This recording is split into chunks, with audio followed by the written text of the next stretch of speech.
എന്താണ് പ്രൊമോഷൻ? ഒരു 7 പേര് വട്ടം കൂടി ഇരുന്ന് ഒരു വലിയ ചാനലിന് കൊടുക്കുന്നതാണോ ശരിക്കും ഒരു സിനിമയുടെ പ്രൊമോട്ടിങ് പാരഡൈം എന്ന് പറയുന്നതാണോ? അതാണെങ്കിൽ അതനുസരിച്ച് നമുക്ക് അതിനൊരു ഉത്തരവുണ്ട്. കാരണം അങ്ങനെയാണെങ്കിൽ ഇവിടുത്തെ പല സിനിമകൾക്കും ആദ്യ ദിവസം ഫുള്ളാള് വരണമല്ലോ, ഈ പ്രൊമോട്ട് ചെയ്ത പോലെ. പല ഓൺലൈനിലും പ്രഗത്ഭരായ, ഓൺലൈൻ ഇന്റർവ്യൂ കൊണ്ട് പ്രഗത്ഭരായ പല നടന്മാരുടെയും സിനിമകൾ ആദ്യ ദിവസം വരണമല്ലോ. അപ്പം അതല്ല, അതുകൊണ്ട് ഒരു സിനിമ ആ പ്രൊമോഷൻ കൊണ്ട് വർക്കാവുമെന്ന് എനിക്ക് തോന്നുന്നില്ല. പ്രൊമോഷൻ കൊണ്ട് അതിനേക്കാൾ ഏറെ ഒരു സിനിമ വർക്കാവുന്ന അതിൻ്റെ വർത്ത് കൊണ്ടാണ്. എനിക്ക് personally I believe promotion should start after the films release.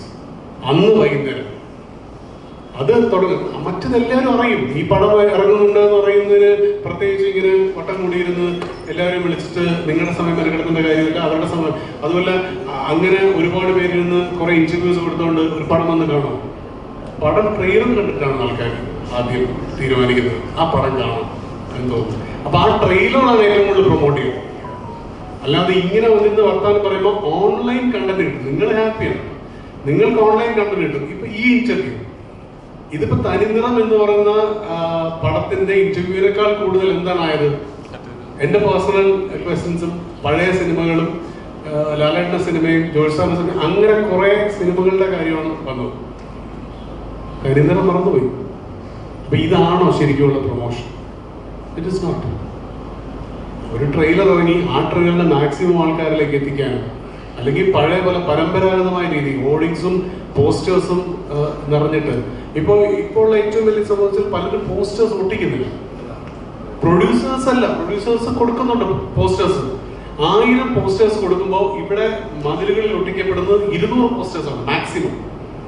അതുമില്ല, എല്ലാം ഡിസ്ട്രിബ്യൂഷൻ ഓഫീസിൽ കെട്ടിക്കിടക്കും. സോ ആ പ്രൊമോഷനും കൂടെ നമ്മൾ അവിടെയൊക്കെയാണ് ഞാൻ പറഞ്ഞത്, ഒരുപാട് അടലുകളുള്ള ഒരു കാര്യമാണ്. ഓഫ്കോഴ്സ് നമ്മൾ ആസ് ആക്ടേഴ്സ് നമ്മൾ ആദ്യത്തെ എഗ്രിമെന്റ് ഒപ്പിടുമ്പോൾ പ്രൊമോഷൻ വരണം എന്നുള്ളതുണ്ട്. ഇതേ സമയം ഈ എഗ്രിമെന്റിൽ പറയുന്നില്ല ഏത് സമയത്താണ് പ്രൊമോഷൻ വരുന്നത്.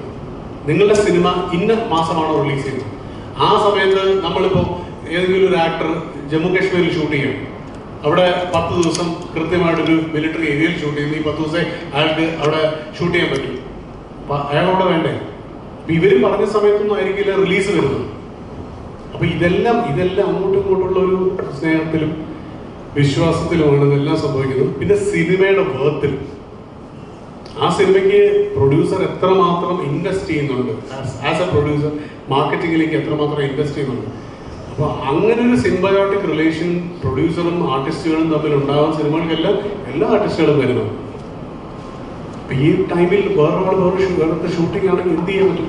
ആ പ്രൊഡ്യൂസർ വിടുമോ? അത് മറ്റൊരു പ്രൊഡ്യൂസർ അല്ലേ, അയാൾ ലക്ഷങ്ങൾ മുടക്കി ചെയ്യുന്നതല്ലേ. നമുക്ക് അത് ഒരുപാട് മൾട്ടി പ്രോങ്ഡ് ആയിട്ടുള്ള ഒരു ക്വസ്റ്റിനും മൾട്ടി പ്രോങ്ഡ് ആയിട്ടുള്ള ആൻസറും ആയിരിക്കും ഇതിന്. There is no hard and fast rule to this.